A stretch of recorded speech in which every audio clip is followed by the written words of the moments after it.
Case against a rapper accused in a shooting outside of the Varsity will move forward. They say around 5 in the morning on February 5th, Lil Durk, whose real name is Dirk Derek Banks, and his co-defendant Devontae Bennett were seen on camera involved in shooting Alexander Witherspoon, a person police say they knew. 3 people, including a 73-year-old man, are recovering after they were shot just before noon today. Police say all 3 were standing near 63rd and King Drive. Oh, wait, we've got some breaking news to tell you about right now. There is a police investigation happening right now at a home on Maryland Avenue near 67th After Avenue. King Von's death in 2020, Chicago detectives reopened several cold cases using new forensic technology. Shockingly, they linked Von to 5 of them, including the infamous 2014 Englewood shooting. That night, Von and an associate known as Big Mike attended a birthday party on the South Side. Shots were fired, leaving 19-year-old Malcolm Stuckey dead and 2 others injured. Police charged King Von Bennett with first-degree murder and 2 counts of attempted murder. At just 19 years old, Von was facing the fight of his life. Big Mike, not wanting to throw his own future away, turned on Von and testified against him. Witnesses also placed Von and Mike sneaking through a fence before firing into crowd. But the trial took an unusual turn. Both men were tried at the same time but with separate juries. In the end, Big Mike was convicted, while Von was acquitted of all charges. He walked out of court a free man. Years later, Von dropped his track while he told, aimed at Big Mike for snitching. The lyrics revealed details so sharp that many legal experts believe the case could have been reopened if Von was still alive. I cuffed him this way because Could y'all let me go to my Valentine's Day, man? you like going to jail. I just got a deal on me, that's what I'm saying. What were you like up for? Like a body into a tip. I'm sorry? You want it, you gotta have it. Fast forward to 2019, and Von was facing another major case, this time with Lil Durk involved.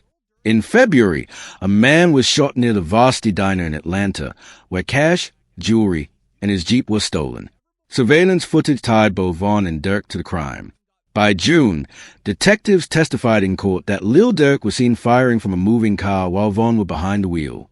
This was enough for a judge to push the case forward, resulting in Von's arrest. Put your other hand on top of your head, please. Out here? What? For what? Atlanta? Yeah. Oh. So just face it, and we're gonna just change it. You too, I hate it like this, partner. You ain't never give me no hard time. Hey, man, when you can't explain to your aunt, man, like it's not, we don't know what your case is. We just people that come pick you up. Right. 1 week later, both rappers appeared in bond hearings. Lil Durk was released on a $250,000 bond under strict conditions, while Von bonded out as well. But here's the twist. By October 2022, all charges against Durk were suddenly dropped in the interest of justice. Because Von had passed in 2020, his case never made it to trial. Prosecutors admitted that if he were alive, he would have faced trial in 2024. That's when rumors exploded. Vonnie's father publicly accused Lil Durk of setting Von up to make sure the case never reached court. I'm going to give you this. It's a back door and I got all the pieces. That's all I'm going to tell you. As Durk asked Vonnie, is it open? Vonnie told him it's off the hinges. Wait. Are you talking about the Von? Like King Von? Listen very carefully. When the payment was made to Little Tim, the next day or the same day, Durk asked Vonnie, was it open? This is what he asked him. Was it open? It was the exact words, was it open? He told him it's off the hinges. Are you saying that Vonnie backdoor King Von? No way. That was right here. You heard what I just said. Guess what? You need motive first, right? I got bankers. I got bankers that'll testify that or will make a contract or make a statement to you and let you know that this is the amount of money he had, this is what he had, this is that, another. You need motive first and foremost. I got text messages from the lawyer letting you know that who told on Durk before, who told on... When academics later asked Vonnie's father why Durk would want Von gone, the answer shook fans everywhere. Why would Durk want Von? All right, man. Let me give you this. First of all, you didn't sign your rights over. You ain't in no 360 deal. First of all, you can't bring nobody into the business and they surpass you. How you bring me to the table when I pass you up? Don't nobody want their chief spot taken, do they? That's an interesting thing. Dude was he was signed boys he was saying, he was a Vaughn wasn't no. That's interesting. I did find out that Vaughn didn't have any contractual ties to Dirk like that, which was come on, man. He wasn't even signed to him. How's this his friend? He lied on Breakfast Club and said, "Hey, you think your man would be sitting here with $300,000 worth of jewelry on and he not have an attorney?" According to him, Dirk's legal team quietly worked out a private deal with Atlanta prosecutors. He claimed this was a reason Dirk's charges vanished. He even went further, alleging Vonnie orchestrated not only Von's death but also Lil Babs. Oh no, he ain't take my advice. He ain't respond no back to me because this is on a tablet. He on a jail tablet when I sent that to him. He ain't respond nothing else to him. I told you he can't take my advice because they playing. They made themselves get caught. This is what come along with it. They wanted to get caught. You understand me? So, that's what you meant by trenches of paint. Okay. What you mean trenches what? Was it you that said that? With the whole narrative about Vonnie snitching with the text messages, like that's. Yeah. I don't know who said that, but that was me. Cause that was a focus. Everybody was trying to make it seem like that's what the text messages was about. That's just saying what he finna cop out to, and this, that, and and with me saying Vaughn, some people like, man, what he gonna tell them some words on Vaun? I ain't gonna lie, I said that in my video. I'm intrigued to know what the Vaun name was for. No, he ain't gonna tell them no Vaun. You gonna tell it just like you orchestrated Lil you orchestrated this, and guess who you work for? Not long after, Von's sister posted on Instagram, calling Vonnie a snitch. Her words echoed her father's claims, stirring even more controversy. Meanwhile, Von's name surfaced in another shocking case, the high-profile murder of FBG Duck. On August 4th, 2020, Duck was ambushed in Chicago's Gold Coast while shopping with his girlfriend. Surveillance showed 2 cars pulling up and multiple gunmen firing over 30 rounds in broad daylight. Duck was killed instantly. Days later, Von laughed about it in an interview with Academics, which only fueled suspicions. Were you saddened by the news that he was... Man, I heard. I didn't go to sleep at night. Couldn't believe it. Hold on, man.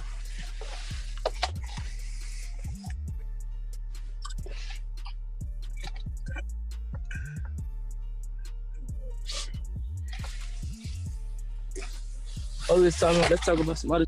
Police eventually arrested 6 men, dubbing them the O-Block 6. Strangely, all 6 were gifted diamond O-Block chains. Prosecutors revealed that Vaughn had spent over $128,000 on those pendants, many purchased just before and after Duck's murder. To make matters worse, police files contained testimony from an informant. He claimed a $50,000 bounty was placed on Duck's head, later raised to $100,000. While the payer's name was redacted, files hinted that the person also gifting O-Block chains was a mastermind, once again pointing toward King Von. And Vaughn made it through 2 surgeries. He had 3 surgeries ago. He made it through 2 surgeries. And then after the second surgery, he hopped off the bed and started fighting the nurse and said where his gun at. And he went and he died because he went into shock. So he was making it through surgery. How hours later, Kayla know, he fought the nurse. She the one told me that. His mama didn't even know that. How you knowing what's going on inside the hospital? Because she was there at the hospital. But investigators also revealed new details about Von's own death. A nurse claimed he initially survived 2 surgeries, but later passed after panicking in the hospital. Reports even suggested Von might have been betrayed by his own paid security team, who abandoned him during the chaos. His security guard let him walk. You get paid he get paid to protect. How the you let him walk over and fight? You ain't even supposed to let him fight. He ain't supposed to be touching nobody. Security guard, if anything, you make sure Quando them leave. Whoever else they was with, you make sure they leave. How you let him walk over somebody that's the reason y'all here, the reason everybody in this parking lot here, because this man right here making the money and y'all his entourage. But that security guard is something fishy with him. That's why he deleted his Instagram. I definitely feel like it's foul play. I don't know where it's coming from, but I definitely feel like it's some weird shit going on. Bodycam footage supported this. While Von's friend stayed with him, not one of the hired security guards, provided by Lil Durk's label, was seen protecting him. Later, Quando Rondo described the fight, revealing what really happened in even Von's final words. I travel with one security that moves with Von, and he traveled with 2 more securities. You know what I'm saying? Von traveled in a bulletproof truck. And not only that, his guys are security, man. He travels with 10 to 15 guys daily. They protect and love Vaughn more than any security would. We're like, I think we're about 8-10 cars deep, 20-25 on entourage. Later that night, everything changed. King Von made a move that would put his entire life on the line. Until then, his release party was going smooth. People were celebrating. The energy was high, and Von's new album was the center of attention. But around 2:30 a.m., Von's mood shifted. His eyes were locked on his phone, texting someone back and forth. Something was clearly up. When the party wrapped, the plan was simple. Everyone head back to the Airbnb and hotel. But Von, he had a different plan. Everybody mind leaving the club is that we're going to the hotel and the Airbnb because that's normal routine. The club he went to, the after hours, wasn't getting paid for. I didn't have no acknowledgement of. His team didn't have no acknowledgement of. That was a complete Von decision. While the crew prepared to return home, Von suddenly told his driver to switch course. Instead of the Airbnb, they were headed to another spot, a club called Monaco.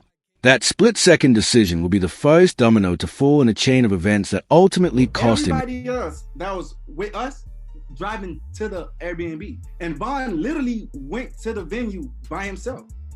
We got a call later from people in the car like, hey bro, we here by, matter of fact, I think from his DJ was like, hey bro, you know we here by ourselves, like where you guys at? And everybody rerouted to that venue. But here's where it gets strange. The people in Von's truck didn't inform the rest of the team about this last-minute change until they were already parked outside Monaco. As soon as the others found out, they spun their cars around and headed straight there. When Von's manager arrived, something immediately felt off. Von was still glued to his phone, quiet, nothing like his usual energetic self. His crew was ready to head inside, but Von sat in the truck for over 30 minutes. For some reason, Von wasn't himself. This man is like, I promise you, the best artist I ever moved in my life. For some reason that night, it was off. Like, he stayed in the car for like 30-35 minutes. Concerned, Von's manager jumped into the truck to check on him. After some convincing, Von finally agreed to step inside the lounge. But Monaco had strict rules, no firearms allowed. That meant Von's crew had to leave their weapons in their vehicles. To play it safe, they sent security inside first, making sure the coast was clear before Von entered. I went to the car he was in. I was like, yo, Von. Went inside the passenger seat. I'm like, yo, Von, bro, what's going on? Like, everybody here waiting, let's go. He was like, all right, let's go. We're telling security, hey, it's time to go in now. Von's ready. You know what I'm saying? We've been here too long. Let's go inside the club. They check the venue, go inside, check the outside, make sure there's no... But the real danger wasn't inside. It was waiting outside in the parking lot. Rapper Quando Rondo was nearby, sitting in his own car with friends, trying to rest. While Von's team waited for the green light to go in, one of his security guards spotted Rondo inside the vehicle. He ran to Von and told him, yo, Quando is here. Now, right before we go inside the club, one of his homeboys, he came to the car and said, hey, so-and-so's here. And Von just jumped up like, oh, come on, let's go. Von's reaction was instant. He jumped out of the truck, ignoring his team's attempts to calm him down. He stormed toward the white vehicle, locked eyes with Quando Rondo, and without hesitation, started swinging. He jumped out the car. By the time Von jumped out the car, I don't even think he knew where so-and-so was. He just jumped out the car. He bumped into so-and-so. As soon as he bumped into so-and-so, started brawling. Within seconds, chaos erupted. Quando's close friend, Lil Tim, jumped out from the back of the white car, gun in hand, and fired at Von. One bullet also struck Von's manager in the leg. But Von's crew wasn't unarmed. Several returned fire, dropping Lil Tim to the ground just a few feet away. Gunshots echoed through the night, drawing the attention of two off-duty officers working nearby security. They crept up, called for backup, and then unleashed multiple rounds in an attempt to break up the fight. One of Von's own friends was tragically hit in the crossfire. Meanwhile, Von lay in the middle of the street, bleeding, Quando Rondo still hovering near him. Speculation spread fast online. Some claimed Rondo was trying to snatch Von's diamond O-block chain. Others believe Von was actually holding onto Rondo, using him as a shield. And was he trying to take Von's chain, or? Honest truth, I don't think B-Roy had no jewelry on, and from the people that was a little bit closer, Vaughn was actually holding onto him like, man, you ain't going nowhere. Like, you here, like, even through getting he's that strong. Like, he was literally holding him. As the gunfire stopped, the desperate race to save Vaughn's life began. Surveillance showed his best friend move rushing into the street, shoving Rondo away from Vaughn before Rondo's crew fled the scene. They piled into their white cars and sped to the hospital. At the same time, Vaughn's crew lifted him into their vehicle and raced to the same hospital. Despite his injuries, Vaughn was still conscious during the drive. Friends later recalled how, even bleeding out, he tried to keep everyone calm, insisting he'd be okay. When he was in the car, I myself wasn't there. The gentleman that was in the car with him was panicking, and Vaughn was the one that was like, hey, calm down, slow down, chill, I'm gonna be good, just get me to the hospital. And honest truth, we all thought that the way he was carrying himself from that incident, from what I was told from the people in the car, that he would have been fine. One of the men who rode with him later shared what happened in that car. He said everyone was panicking, but Vaughn was the one trying to calm them down. Chill out, I'm good, Vaughn told them. Just get me to the hospital. The way he carried himself in that moment made them believe he was going to pull through. I mean, like you said, the King Von situation, like there was absolutely no reason for Von to be rolling around with that dude. Like, there was no, especially since he had security, like, you know, someone should have jumped in. It should never even. King Von I almost feel like, but I almost feel like if you have real security, all of them is supposed to blast. I feel like they would have been more ready in Chicago. Sad, man, sad. I mean, the whole King Von thing is really kind of hanging me up, over bro. everyone right now. That me up, bro. Cause I like King Von. At the hospital, Von underwent 2 surgeries. For a brief moment, it seemed like he might survive. But then, something bizarre happened. A nurse reported that Von became startled, looking around the room as if reaching for a gun he didn't even have. Minutes later, he passed away. Here's the strange part. This detail about Von looking for a firearm wasn't made public until recently. So how did certain people mention it in interviews years ago? This made national headlines as officials confirmed one of the 3 people shot was rapper King Von from Chicago, who was here last night with friends. 2 groups of individuals got into a physical altercation. That physical altercation escalated into an exchange of guns. News of Von's death spread instantly. It hit headlines everywhere. Lil Durk even reacted live on Instagram the very moment the world found out. Whoever on my side, they got kids and a mama that 100% love them. And at the end of the day, bro, all this bull that we talking about is stupid. That could have been handled a totally different way. It could have been handled to the point where a song and $3-4 million could have came out or whatever. Like, it could have got handled in a legit way, in a music way. Everyone already knew who was involved. Quando Rondo and Lil Tim's names were everywhere, and the world waited to hear their side of the story. Eventually, the police tracked them down, and Quando finally broke his silence. To know, like, shit, I was just protecting my little brother. When you did finally find out that it was King Von who did it, how'd you feel? I was like, damn, if Brian did that stupid shit last night, he still would have been alive. That's how I was. But I was like, shit, I ain't no the type person I am. Like, I'm a humble person. I ain't no disrespect to, like, his mama saying f him shit like that, because I could easily get on that type of stuff and be clout chasing type. Like, I ain't on that type. I'm a humble person, but it's like, they ain't never popped that shit off. That would have never happened like that. Even Lil Tim, the man who pulled the trigger that night, spoke out in his own interview, defending himself and giving his version of what really happened. And now the question falls on you. Was King Von guilty of the cases tied to his name? Or was he just another victim of betrayal in the street life? Let us know in the comments below. And if you were a fan of Von, don't forget to like this video.